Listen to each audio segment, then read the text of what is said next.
What's up guys, welcome back. Going to keep the intro super light. Today's video is another manga recommendation that doubles as a self-plug. I'm going to be talking about 9 different manga that I also happen to be covering with some homies over on my manga podcast called Shonen Pulse. I'll leave a link in the description below. If you read any of them, do me a favor and go and check us out. So first off, the first manga on today's list needs no introduction at all. It's Dandadan. By now, most people should have heard about this series, and if not, then maybe you should come up for some air sometimes because you've clearly been living under a rock for the last 3 or 4 years. Dandadan is an occultic battle romantic comedy, and honestly it's whatever else you can think of too. This series has it all, from kaiju battles to training with the ghosts of dead legendary musicians and talking praying mantis shrimps, actually just mantis shrimps, the word praying is not on my script, that bleed milk, and everything started with a girl named Momo and a boy named Takakura Kin, who ends up being forced to take on a nickname because Takakura Kin is also the name of a super hot actor that Momo idolizes. The two kids meet up when Okarun is being bullied, and after Momo's had a bad day, so she steps in when she sees some kids picking on him and gets them to stop. After that, Okarun approaches her thinking that she's into aliens because he is, and she doesn't believe in aliens but tells him that she believes in ghosts, and so they make fun of each other for being ridiculous. Of course, this leads to each one of them wanting to prove their beliefs to the other, and so one thing leads to another, and Okarun ends up being confronted by a spirit that steals his dick and balls, and Momo gets abducted by aliens. Okarun, losing his package, gains supernatural powers that make him super cool, powerful, and fast, but also hella depressed, and Momo awakens psychic powers. Things keep getting crazier with this story each week, and it's basically Mythbusters with angsty teens who have superpowers, but drawn weekly by a madman who worked under Fujimoto Tatsuki. Next up on the list is Centuria, a manga set in an older world setting where knights and kingdoms are still around.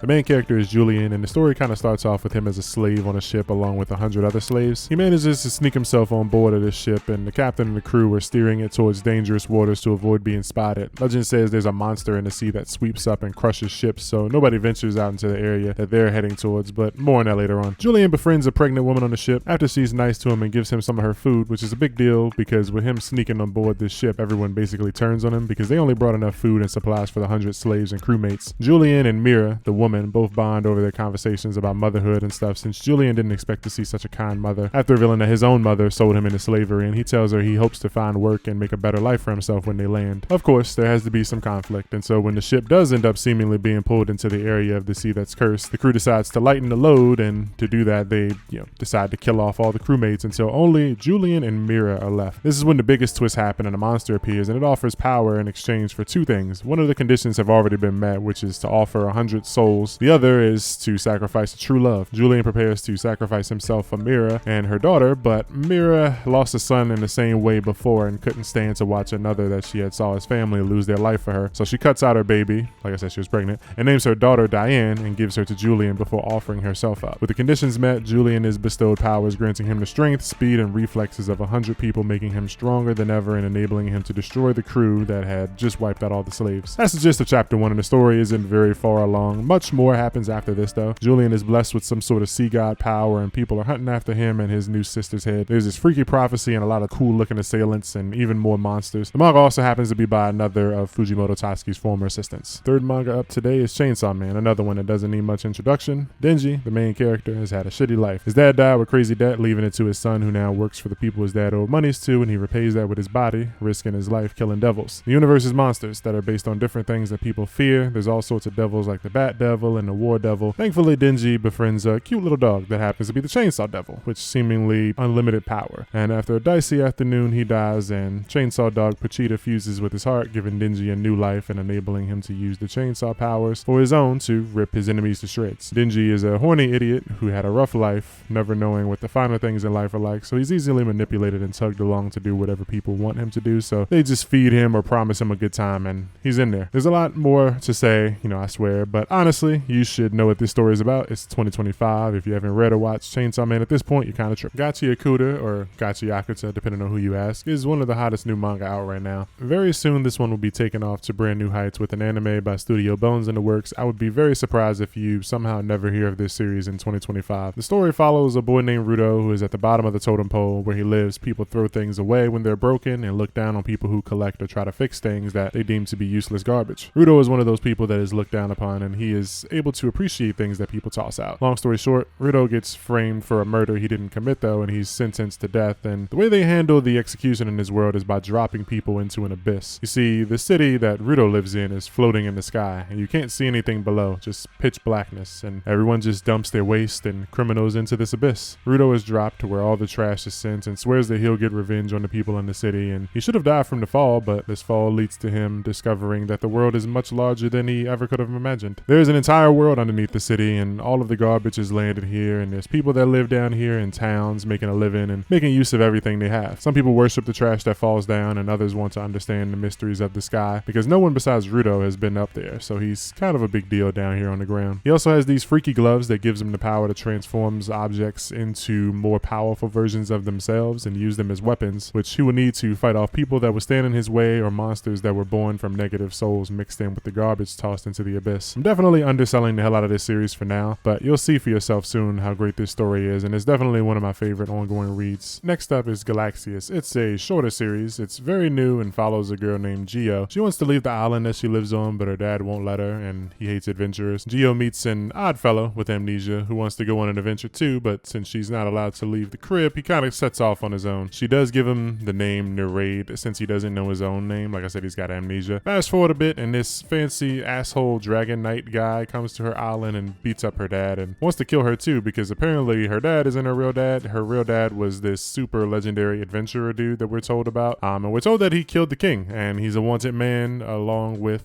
Gio. Her head has a bounty on it too. There's these powers in this world. A lot of the characters are called dragon folk, and they have dragon tails and powerful abilities. There's a lot of mystery and stuff like that are still being unraveled, chapter to chapter. Narade comes back, and he happens to be one of these dragon folks. He helps save Gio, and they set off on an adventure after her acting father finally gives in and lets her go, telling her that the adventurer she looked up to was actually her pops. Coincidentally, he's also the person that Narade is looking forward to, and so the two set off on an adventure. This manga, even though it has its ups and downs, it's really fun, and most people that read it, when they get into it, they say it reminds them of early One Piece or Fairy Tail, or gives them Hunter x Hunter vibes, myself included. Next up is Ranger Reject. It's a series that's very dear to my heart. It's one of my favorite ongoing manga to read weekly, and to be fair, I'll probably say that about a few stories here on this list, but Ranger is one of my favorites among favorites. It's just a really fun series, man, and I think you guys will like it. It's set in a world where superheroes exist, specifically Sentai-themed heroes. We have these Power Ranger guys that kick ass every week for this show on Sundays, and each week the bad guys come back for more, and they continue trying to take over the Earth, and they always lose. They've been losing for like 13 years, and the thing is, actually, the main character here is one of these evildoers. Ranger Reject follows the story of Foot Soldier D, a villain who is tired of this charade that the Rangers have forced him and his kind to take part in, to drive up their merch sales and sell tickets and all that good stuff, capitalism,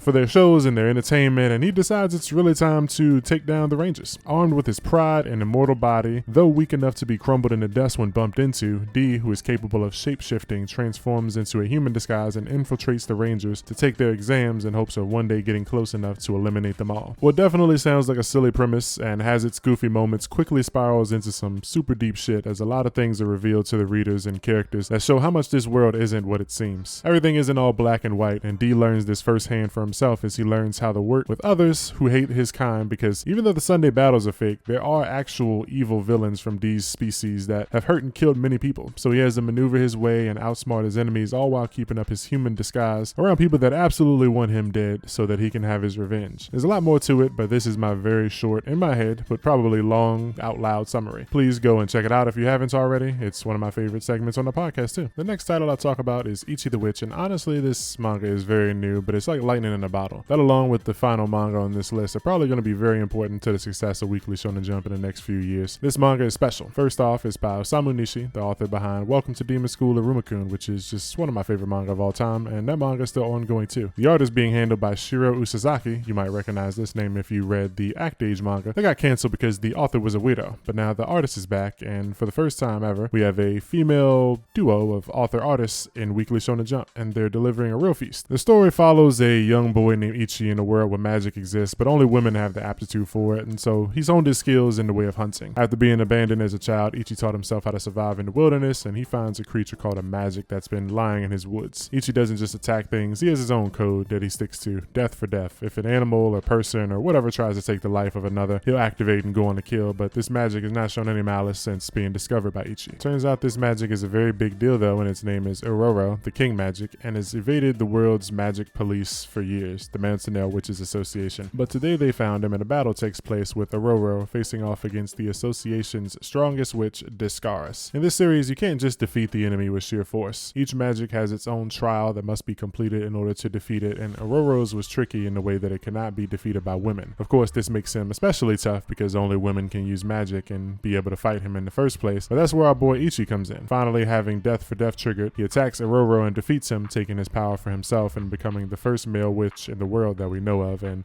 Ororo becomes his annoying little pocket gremlin. The series is very cool and fun, and you should check it out because I'm leaving out a lot of stuff for the sake of not spoiling. Next up is Astro Royale by Ken Wakui, the guy that brought you Tokyo Revengers. He's back, and this time it's in Weekly Shonen Jump with a superpowered Yakuza story. The main character was adopted into a Yakuza family along with all of his siblings, and when the story begins, his father has passed away, leaving a power vacuum and a lot of people who want to be the next boss. The MC, of course, behind closed doors, is told that he's to become the next boss, and during the funeral, when given his dad's last words, instead of announcing that he would be the head, he passes the role over to another sibling who he think would be better for it. The dad wanted the gang to stay together, but believed that their older siblings cared too much about the monetary aspect of being a powerful Yakuza faction, and Hibaru, the main character, thinks that because of his personality, the gang would also split up if he became the head. Fast forward a bit, some stuff happens. Like I forgot to mention, at the start of the first chapter, we see some asteroids flying towards Earth, and yeah, those have started coming down and tearing up the city. Luckily though, these are sort of magic asteroids, and Hibaru and Terasu, after being given special items from their late father, made wishes upon these items and were granted superpowers along with other people in the area. Hibaru becomes able to turn his arm basically into a superpowered pistol arm, and he uses it to punch a building and many other things, including people, throughout the series. The other members of the family also get powers and split up, and things get a little bit hairy at times. This series is still young and has its ups and downs, but I'm here to see where it goes, so check it out. Lastly, we have Kagurabachi, the manga that many people to this day still think is a meme because it blew up on social media from the first images, but you know what they say, don't let your dreams be memes. Anyway, this series has more than proven itself to me. Even though I wasn't fully on board for the first few chapters, I'm all the way locked in now after about 10 or so. The story follows Chihiro, the son of a blacksmith who created these superpowered swords that were used to end a war in the past. The thing about these swords is that they were basically mega nukes, each one capable of insane powers like casting lightning bolts or watching over entire cities from the skies with a monitoring ability. Chihiro is on a path of vengeance because his father was assassinated for these very blades, and all of them were stolen by a criminal group that was unaware that Chihiro had even existed, and also unaware that a final secret blade was made specifically for Chihiro. He wields his blade N10 with the goal of seeking out the ones who killed his dad and plans to kill each and every one of them while also retrieving the blades because he refuses to let his father's creations be used for evil. But his convictions are tested numerous times by characters who either worshipped his father or were obsessed with the power of the blades, and they all have different interpretations of what Chihiro's dad's true intentions were for creating the blades that can kill hundreds of people in an instant. The series will really scratch an itch if you're left feeling like there's nothing to read after stories like Jujutsu Kaisen ended. When reading it, you can tell that the author is in love with movies and stuff like Batman. It's really good. You should check it out. So that's going to do it for this video. Let me know if you're already reading any of these titles and if you plan on checking any of them out after listening here. Also go and check out the podcast, please. It's called Panel Focus, and it'll be in the description below. Anyway, do the things. Like, comment, subscribe. Good stuff. All the good stuff. See you soon.